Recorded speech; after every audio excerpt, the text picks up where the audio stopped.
Hello student, good morning. This is your SST class for 4th standard. Today we are going to complete the rest part of SST. So let's begin. So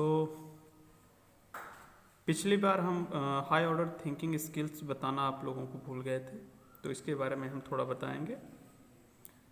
क्या दिया है? What would happen if the Himalayan rivers changed their course and started flowing through the Great Indian Desert? Think of the effect on both the desert as well as the plain through which the river flow now. इसका मतलब ये है कि क्या होगा यदि हिमालय से निकलने वाली नदियाँ अपने रास्ते को, अपने कोर्स को बदल दें और अपने रास्ते को बदल कर ये थार के रेगिस्तान से बहना शुरू कर दें. जैसे यहाँ हमारा राजस्थान का जो मरुस्थल है वहाँ से अगर बहना शुरू कर दें तो क्या होगा. और उस प्रभाव के बारे में भी सोचिए. जब ये नदियाँ डेजर्ट से बहने लगेंगी, है ना, तो डेजर्ट में क्या होगा, और जब ये नदियाँ प्लेन को छोड़ देंगी तो फिर क्या स्थिति होगी. जैसे कि हमारी जो सबसे बड़ी नदी जो है नज़दीकी वो है गंगा. अगर गंगा यहाँ से अगर ना निकले तो क्या होगा, सोचिए आप, फिर उसके बाद कभी बताइएगा मुझे. And second is no more. No more में मतलब है कि आप थोड़ा और कुछ जानिए. To strengthen ties with its neighbors and to promote peace and unity, India has joined hands with them to form an association called SAARC.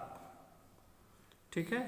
अपने पड़ोसियों के साथ संबंध को मजबूत करने के लिए, शांति और सौहार्द को बनाए रखने के लिए भारत ने अपने पड़ोसी देशों के साथ एक एसोसिएशन बनाया है जिसे हम शॉर्ट में सार्क कहते हैं. सार्क का मतलब ये है the south Asian association for regional cooperation. तो आपको ये चीज़ें ज़रूर पता होनी चाहिए कि हमारे जो नेबर्स हैं उनके साथ हमारा एक एसोसिएशन है और इसमें कई सारे देश शामिल हैं. ठीक है. और हम शांति को और एकता को बढ़ावा देते हैं इस एसोसिएशन के माध्यम से. Now we are come to the point, political division. A political map is one which shows the states, capitals, ports and cities for the purpose of a smooth administration of the country. It is divided into states. Each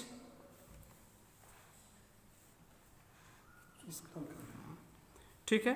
यहाँ से इसका अर्थ पहले बताते हैं. अ political map is a one which show the states. एक political map ऐसा map होता है, एक ऐसा मानचित्र होता है जिसमें हम राज्यों को, राजधानियों को, पोर्ट्स मतलब बंदरगाहों को और शहरों को दिखाते हैं. ठीक है. और for the purpose of smooth administration of the country.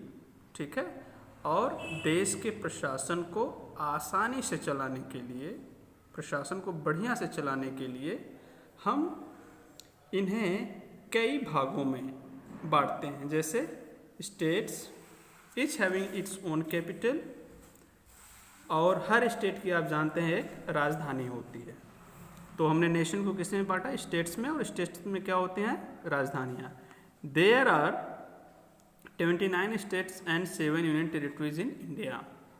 और आप जानते हैं कि अब तो हमारे स्टेट्स बढ़ गए हैं. जो स्टेट्स जो पहले अब 29 थे वो कितने हो गए हैं? 28.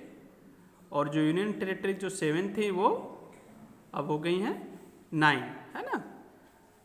You are already updated to this fact. Okay.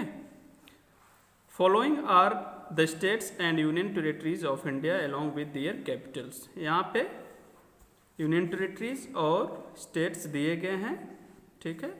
इन्हें आप देखेंगे क्योंकि ये राजधानियों के साथ दिए गए हैं और मैं उम्मीद करता हूँ कि आप इसे ज़बानी याद रखेंगे। To be learn by heart. Okay so और आप जानते हैं कि ये आपकी जीके शीट में उपलब्ध है, इसलिए हम चाहेंगे कि आप उसे थोड़ा एक बार रिवाइज कर लें और आप इस फैक्ट से अपडेट रहें कि हमारे देश में कितने राज्य और कितने यूनियन टेरिटरीज हैं।